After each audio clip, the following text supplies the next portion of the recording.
Who's good, bro? May sakit tayo ngayon, guys, kaya hindi mo tayo makapagmotor. And samahan nyo ako, magbabasa tayo ng comments sa ating mga in-upload na videos, yung sa introducing my Honda Click 160 build and yung just doing things on my Honda Click 160. Dahil natin yung first video na in-upload natin. Sabi ni Hans Cedric, ganda bro. Maraming salamat sa pag-appreciate sa ating build. Thank you so much, brother, para sa pag-comment. Sabi ni Volume Rocker, size ng shock mo sa likod, boss. Itong ating rear suspension, hindi ko talaga siya pinagsisihan na binili natin siya kasi isa rin siya sa mga naging investment sa motor. Ito ay YSS G-Series na 330mm pang Honda Click 160. A bit pricey pero iba yung quality. Yun lang yung masasabi ko. Magkano din inabot lahat ng gastos, boss? Sabi ni Prince Dan. Hindi mo na ako magbabanggit ng specific na gastos. Siguro digits lang, bro. Nakaka 5 digits na tayo dito. Pero hindi pa kasi siya totally tapos. May mga i-repaint pa, biled, yun, may kamahalan yun, gulong. Siguro kung matapos man natin itong build, estimate ko mga makaka 6 digits din tayo sa build na to.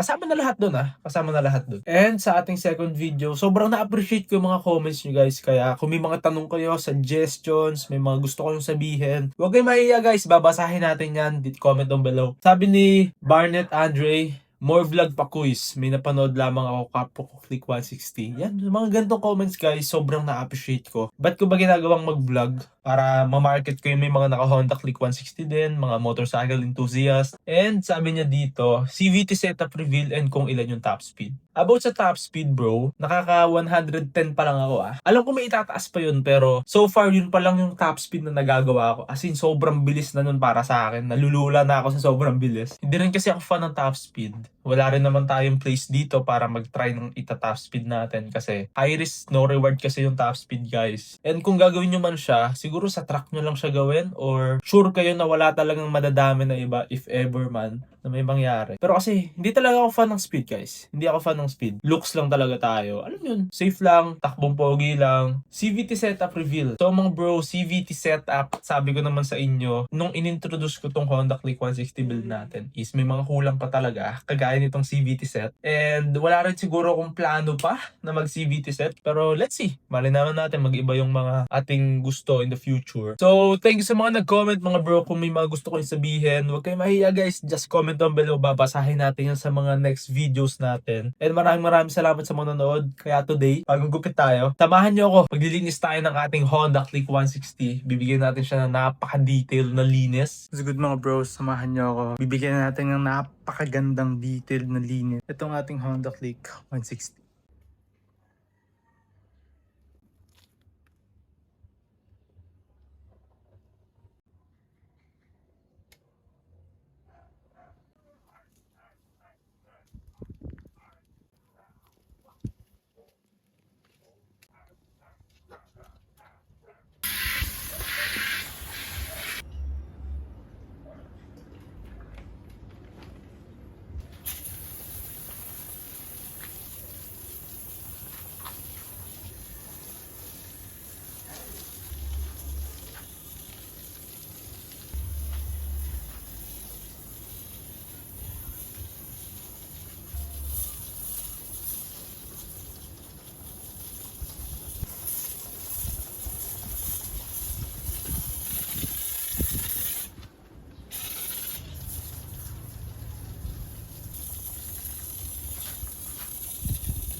invest din kayo sa blower para no hassle magpunas. Pupunas man kayo pero very minimal lang.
So mga bro, additional upgrade lang. Slight lang naman to. Nagpalit tayo ng heat guard. JVT na heat guard pero CNC na siya. Ayan, dati kasi plastic, 'di ba? Tapos nalinis na din natin siya. Na-wax na din natin 'yan. Damn, pogi. Yung mga kulang pa talaga eh, no? Bayad. Pero soon. Soon guys, magbabayad tayo soon. Alright, ganda. Damn. Bala ko rin magpalit ng center stand na CNC. Bagong linis na ulit. Dahil dyan, nagkakaroon tayo ng pangmalakasang sound check.